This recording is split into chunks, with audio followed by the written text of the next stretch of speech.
Hello दोस्तों, नमस्कार। मैं अपने यूट्यूब चैनल में आप सभी का स्वागत करती हूँ। बेटी विदाई गीत अच्छा लगेगा तो लाइक कीजिएगा, सब्सक्राइब कीजिएगा और कमेंट में बताइएगा कैसा लगा मेरा गीत।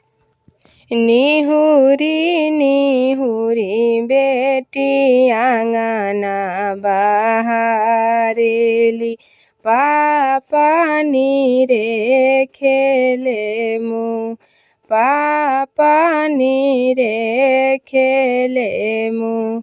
आरे सोझा किरिनी तोहरा लागल ए बेटी, कोमल बदन कुम्हिलास, कोमल बदन कुम्हिलास।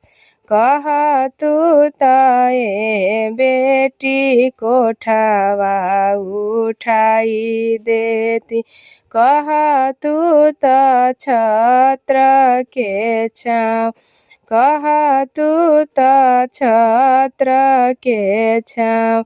आरे सोझ किरिनी तोहरा लागल ए बेटी, नाजुक बदन कुम्हिलास, नाजुक बदन कुम्हिलास।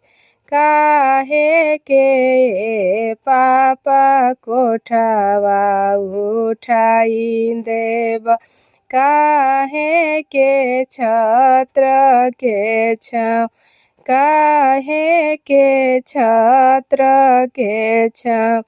आरे होते पारते बाबा बोली है चिरैया हो, लगब सुंदर बर के साथ, लगब सुंदर बर के साथ।